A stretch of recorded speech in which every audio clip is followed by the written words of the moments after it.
Hey everyone. So this week I want to talk about a phrase that has been something that hit me my disorder, and I've kind of been pondering a little bit in recovery, and I just happened to come up recently, so I thought I'd share. One thing that I used to live and breathe is the fact that fat is a feeling.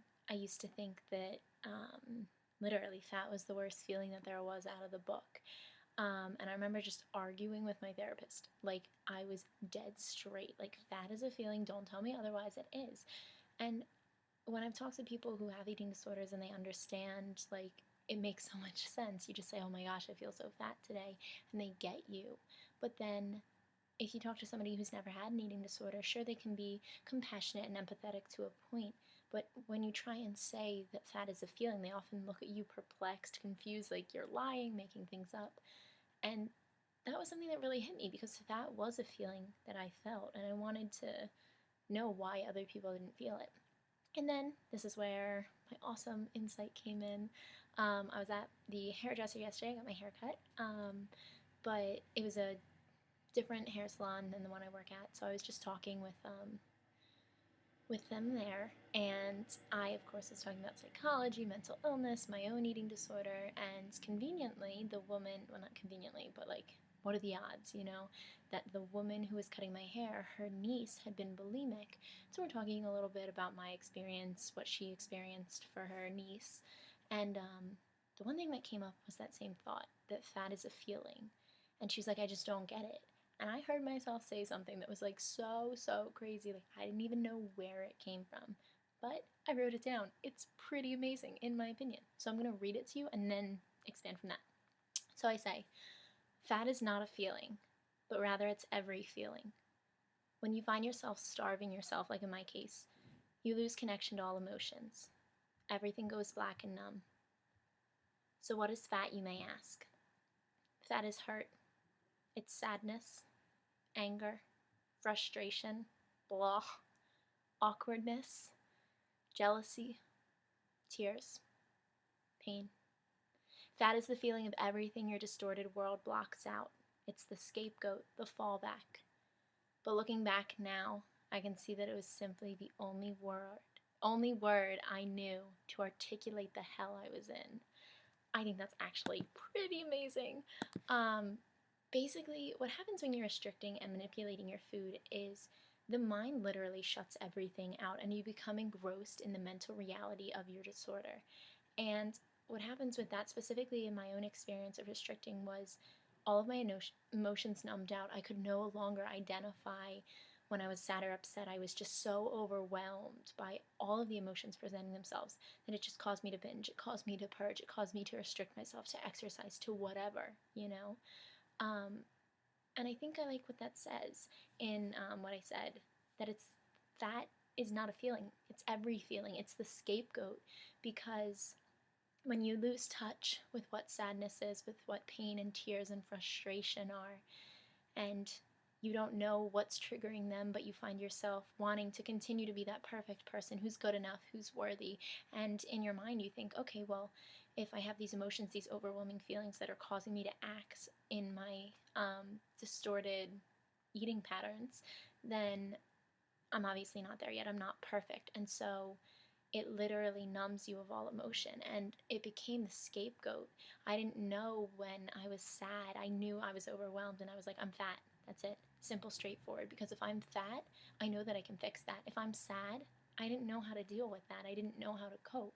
So it was easier for me to put the feeling of sadness, of any emotion, onto this term of fat, because fat was something that you could get rid of. You could starve yourself, whatever. You could exercise, you could whatever.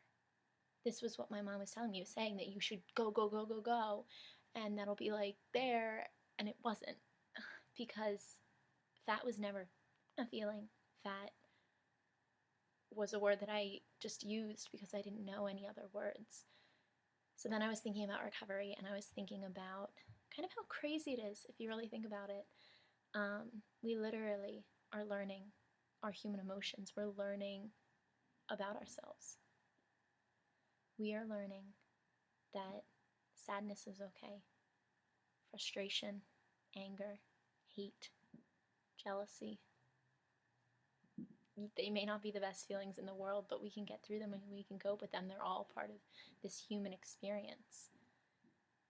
And so in my recovery, I had to learn sadness through tears. I had to learn jealousy through comparison. I had to learn anger and hate through the things people were saying to me, putting me down.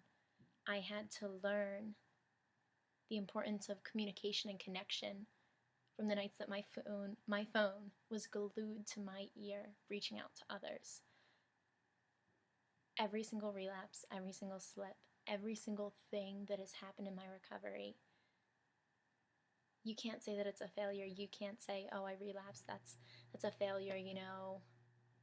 It's horrible, it's miserable." I mean, you could look at it that way, but you could also look at it as a learning experience.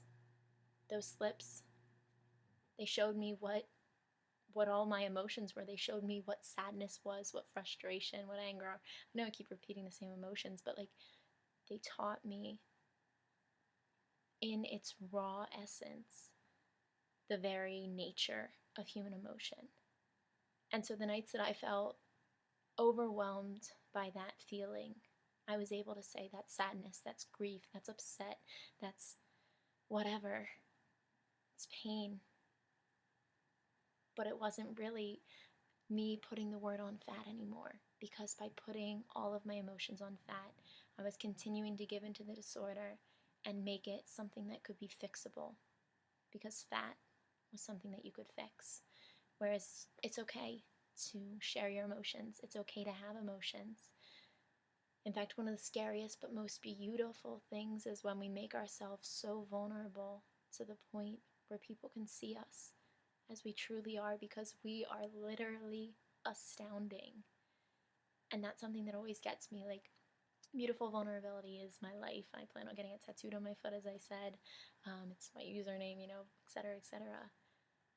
But when you're stripped down to that bare essence and you honestly take a look at yourself, which is what you do in recovery, but when you honestly take a look at yourself, you literally will be astounded by the amount of strength, courage, determination, perseverance, and dignity that you have. And those are wonderful feelings, wonderful emotions to have. And that's why I'm so glad to be fed up with and done with this feeling of fat and what that anticipates, because it was nothing. When you explain fat, it isn't articulating what's actually going on, but rather keeping you locked in the disorder. And that's something that I think really needs to be looked at, especially in recovery, because recovery is all about learning who you are, looking at yourself in your raw essence, looking at all of your emotions and recognizing that who you are and what you are is good enough just as it is. Because every human faces sadness, every human faces happiness, every human faces jealousy and anger, frustration, pride, and all of these things. And yet, recovery is really the thing that binds it together, because it shows you that despite these emotions, that you don't have to put a negative connotation on them. You don't need to harm yourself through self-defeating measures to really capture that and to recover. So that is my thoughts on fat as a feeling. Let me know what you guys think. Do you agree? All of that. Yeah, so this, I guess, is it. If you have any questions you want me to address, send them my way. And I hope all of you are well. Okay, take care, guys.